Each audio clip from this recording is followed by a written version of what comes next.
Assalamualaikum warahmatullahi wabarakatuh. Selamat pagi, selamat siang, selamat sore, ataupun selamat malam untuk anak-anak semuanya. Apa kabar anak-anak hari ini? Semoga kita selalu dalam keadaan yang baik, keadaan yang sehat, dan tentunya berharap kita semua pasti akan bahagia. Berjumpa lagi bersama saya, Kakek Profesor. Ya, pada kesempatan kali ini, Kakek Profesor kembali akan menemani anak-anak semua untuk belajar. Pagi hari ini kita semua akan belajar di kelas 5, tema 9, subtema 3, dan kita sudah memasuki pembelajaran yang pertama. Sudah siap belum anak-anak untuk belajar? Yap. Seperti biasanya, sebelum kita memulai untuk melakukan pembelajaran, mari kita awali terlebih dahulu dengan berdoa.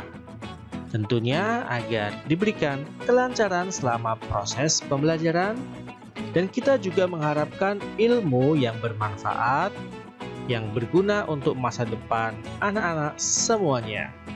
Berdoa, mulai.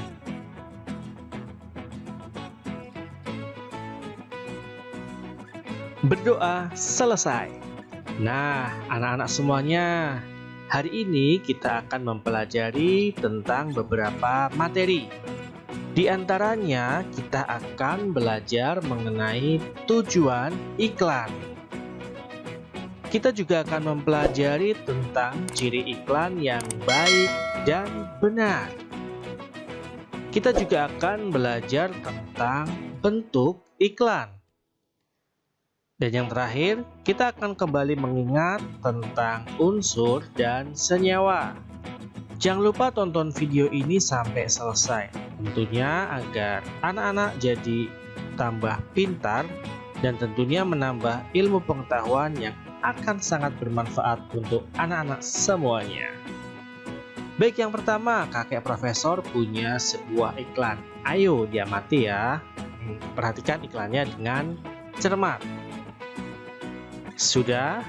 Nah, dari iklan tersebut Kakek punya beberapa pertanyaan ya. Tadi kan anak-anak sudah mengamati iklan ya. Coba sekarang jawab bersama-sama. Produk apa yang ditawarkan dalam iklan tersebut? Ayo coba, masih ingat tidak? Ya, tepat sekali. Produknya namanya produk Aquada. Pertanyaan nomor 2. Apa saja yang terdapat dalam iklan tersebut? Ya, ada produknya, Aquada ya. Terus ada pemeran atau tokoh dalam iklannya. Ada juga teksnya. Pertanyaan nomor 3. Bagaimana kesimpulanmu tentang isi teks paparan iklan tersebut?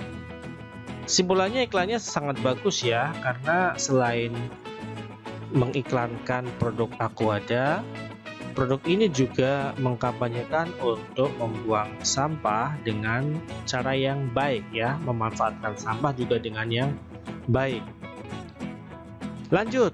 Nah, tujuan iklan.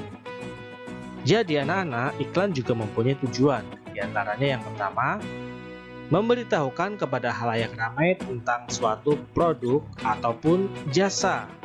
Itu tujuan yang pertama ya. Yang kedua, mempengaruhi khalayak ramai tentang suatu produk atau jasa ya. Jadi dengan adanya iklan, orang bisa terpengaruh tentang produk atau jasa yang diiklankan.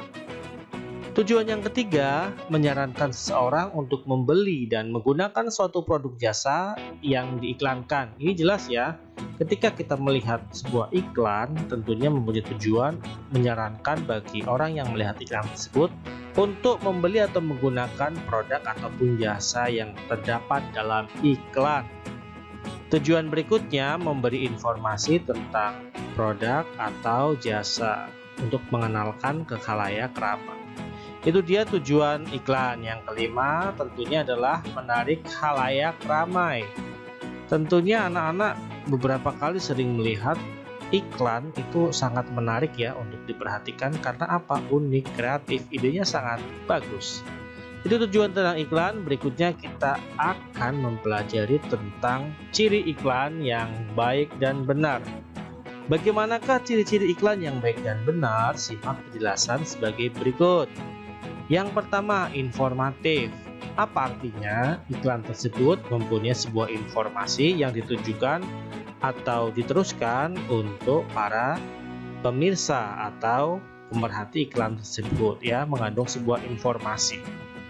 Berikutnya, iklan yang baik dan benar itu harus komunikatif. Artinya apa? Jika kita melihat iklan tersebut, itu serasa kita sedang diajak berbicara oleh mereka. Ada komunikasi yang terjalin antara kita, si penglihat iklan atau pemirsa dengan si pembuat iklan ya.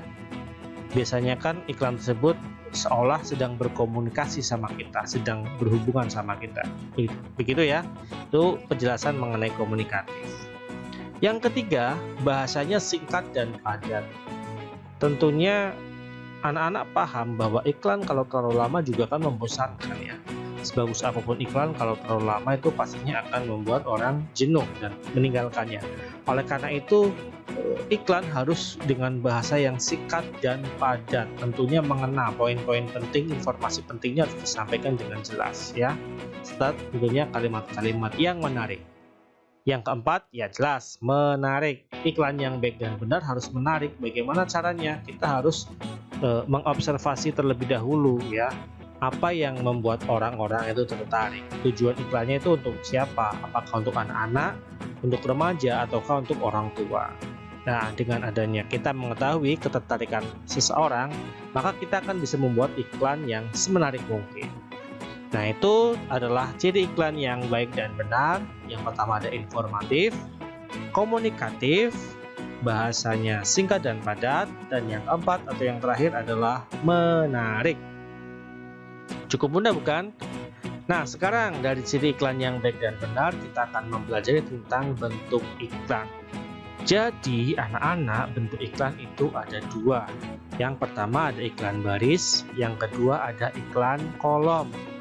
Apa itu iklan baris dan apa itu iklan kolom?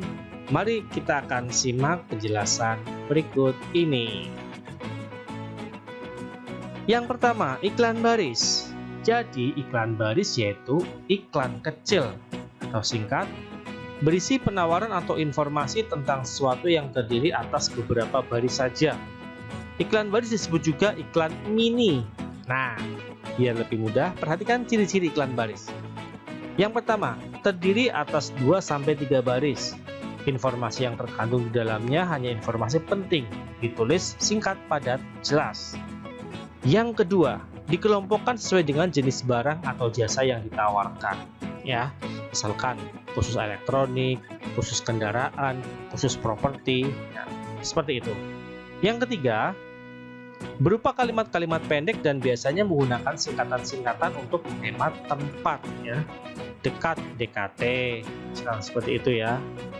Sebagian iklan baris dilengkapi dengan gambar ukuran kecil dan tidak berwarna. Kalaupun ada ciri gambarnya itu gambarnya kecil dan tidak berwarna itu, tapi jarang sekali iklan baris ada gambarnya ya. Terus dilengkapi dengan nomor telepon penjual untuk dihubungi pembeli ya. Yang keenam, tidak menggunakan ilustrasi grafis. Dan yang ketujuh, biaya pemasangan tergolong lebih murah karena tidak membutuhkan tempat yang lebar. Nah, setelah ini kita akan membahas tentang iklan kolom. Jadi, iklan kolom adalah iklan yang pemuatannya memanfaatkan beberapa bagian kolom dari halaman surat kabar atau koran. Ciri-ciri iklan kolom adalah sebagai berikut. Yang pertama, terdiri atas ilustrasi, gambar, foto, bagan, dan kata-kata. Nah, ini yang membedakan dengan iklan baris ya. Kalau kalian menemukan iklan di koran atau media cetak lainnya, ada gambar-gambarnya yang berwarna banyak, itu berarti iklan itu termasuk iklan kolom. Yang kedua, ukurannya lebih besar. Nah, ini ciri keduanya ya, dibandingkan dengan iklan baris. Bahkan ada yang penuh satu halaman koran. Wow, amazing. Yang ketiga, berisi penawaran, ajakan, dan rujukan untuk membeli produk atau barang yang ditawarkan. Bisa juga berupa iklan pribadi atau keluarga yang berisi misalnya berita pernikahan, berita duka, ataupun ucapan terima kasih. Nah, itu dia ciri iklan kolom. Sudah mulai jelas kan anak-anak? Biar lebih mantap, perhatikan contoh iklan baris dan kolom berikut ini. Dimulai dari yang pertama, contoh iklan baris ya. Perhatikan ini. Ya, singkat, padat, jelas, banyak singkatan, dibagi-bagi per kategori. Ada ruang usaha, ada rumah dijual, ada rumah dikontrakan, kadang ada kendaraan, ada elektronik, ya seperti itu ya. Ini contohnya iklan baris. Tentunya anak-anak pernah melihatnya di koran ya.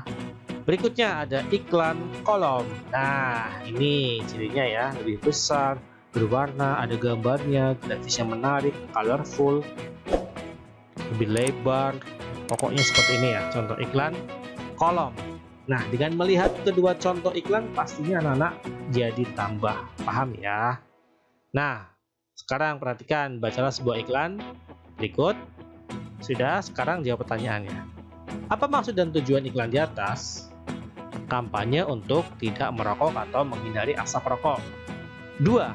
Termasuk bentuk iklan apa jika iklan tersebut dimuat dalam surat kabar atau koran? Tentu saja iklan kolom, banyak gambarnya dan besar ya. Jelaskan kesimpulannya. Iklan di atas termasuk jenis iklan layanan masyarakat yang berisi tentang himbauan tidak merokok atau menghindari asap rokok ya. Menghargai hak orang lain yang bebas menghirup udara segar tanpa adanya asap rokok. Nah, sekarang kita akan mengingat kembali tentang unsur dan senyawa. Unsur dan senyawa itu termasuk dalam kategori zat tunggal ya, atau zat yang terdiri atas sejenis materi. Kita mengingat lagi unsur. Unsur adalah zat tunggal yang tidak dapat diuraikan menjadi zat lain yang lebih sederhana. Sedangkan senyawa itu terbentuk oleh perikatan kimia dari 2 atau lebih jenis unsur. Oke ya. Nah, yuk sekarang kita kerjakan. Ada nama zat, ini maksudnya unsur ataupun senyawa. Dimulai dari air, termasuknya senyawa, tembaga itu unsur, gula itu senyawa, perak itu unsur, garam itu senyawa, hidrogen dan besi termasuk unsur, asam cuka senyawa, dan oksigen dan emas termasuk unsur. Nah, teman-teman, tidak terasa pembelajaran kita pada kesempatan kali ini telah selesai. Semoga bermanfaat. Kakek Profesor pamit undur diri. Sebelumnya jangan lupa tetap semangat belajar, karena ingat, masa depan ada di tangan kalian semuanya. Sekian dari kakek Profesor. Sampai jumpa lagi di pertemuan selanjutnya. Wassalamualaikum warahmatullahi wabarakatuh.